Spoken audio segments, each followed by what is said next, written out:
بسم اللہ الرحمن الرحیم۔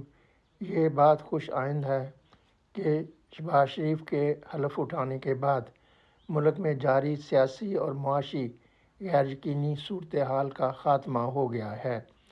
پاکستان اسٹاک ایکسچینج انڈیکس اور ڈالر بانڈز میں بہتری آئی ہے۔ وزیر اعظم منتخب ہونے کے بعد شہباز شریف نے قومی اسمبلی میں اپنی پہلی تقریر میں کہا ہے کہ میاں نواز شریف معمار پاکستان ہیں، جن کی قیادت میں ملک میں خوشحالی کا دور آیا۔ شہباز شریف نے 9 مئی کے پرتشدد واقعات کی پرزور مذمت کرتے ہوئے کہا ہے کہ ملکی سلامتی کے اداروں پر حملے میں ملوث ملزمان کو کیفر کردار تک پہنچایا جائے گا۔ انہوں نے اپوزیشن کو مساق معیشت اور مفاہمت کی دعوت دیتے ہوئے کہا کہ ہم سب مل کر ملک کو معاشی بحران سے نکالیں گے۔ اس میں کوئی دو رائے نہیں کہ 2017 میں جس طرح میاں نواز شریف کو اقتدار سے محروم اور سیاست سے باہر کر کے پابند سلاسل کیا گیا، عمران خان کو اقتدار میں لایا گیا، اس طرز عمل سے ایک طرف ملک میں جمہوریت کمزور ہوئی تو دوسری طرف پاکستان معاشی طور پر عدم استحکام کا شکار ہوا اور 2018 کے بعد ملک میں سیاسی محاذ آرائی کا تسلسل شروع ہوا۔ بعد ازاں سیاسی اشتعال میں غیر معمولی اضافہ ہوا، جس سے پاکستان کی معیشت کو شدید نقصان پہنچا اور ملک ڈیفالٹ کے قریب جا پہنچا۔ پی ڈی ایم حکومت میں پی ٹی آئی رہنماؤں کی آخری دن تک یہ کوشش رہی کہ آئی ایم ایف پروگرام کو سبوتاثر کیا جائے اور اگر پاکستان ڈیفالٹ ہو تو اس کی ذمہ داری مسلم لیگ نون پر ڈال کر سیاسی فوائد حاصل کیے جائیں، لیکن تمام تر سازشوں کے باوجود آئی ایم ایف سے معاہدے کی منظوری ہوئی۔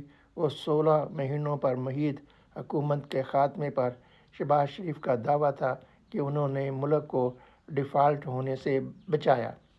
نگران حکومت کو یہ کریڈٹ ضرور جاتا ہے کہ اس نے آئی ایم ایف کی اصلاحات پر عمل درآمد کیا، ڈالر کنٹرول میں رہا، مہنگائی کی شرح پر قابو پایا گیا، اسٹاک مارکیٹ میں بہتری اور شرح سود میں اضافہ نہیں ہوا۔ خصوصی سرمایہ کاری کونسل کے قیام سے ملک میں غیر ملکی سرمایہ کاری متوقع ہے اور یو اے ای، سعودی عرب سمیت دیگر خلیجی ممالک میں پاکستان میں بڑے پیمانے پر سرمایہ کاری کے لیے ایم او یو پر دستخط کیے ہیں۔ موجودہ سیاسی اور معاشی صورتحال میں شہباز شریف کا وزارت عظمیٰ کے منصب پر فائز ہونا ایک مشکل فیصلہ ہے اور یہ عہدہ کوئی پھولوں کی سیج نہیں ہے۔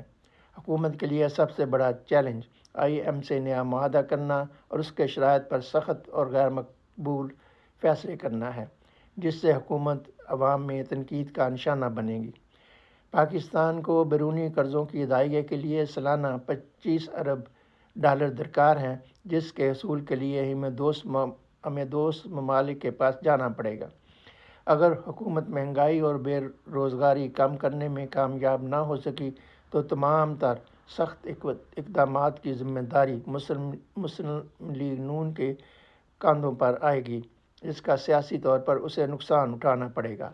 لیکن اگر نون لیگ حکومت آئی ایم ایف اور بجٹ چیلنجز سے نپٹنے میں کامیاب ہو جاتی ہے تو مستقبل قریب میں پی پی پی ارکان پارلیمنٹ کو وفاقی کابینہ میں شامل کیے جانے کا امکان ہے۔ شہباز حکومت درپیش سیاسی اور معاشی چیلنجز سے نپٹنے میں کتنی کامیاب ہوتی ہے، یہ آنے والا وقت ہی بتائے گا۔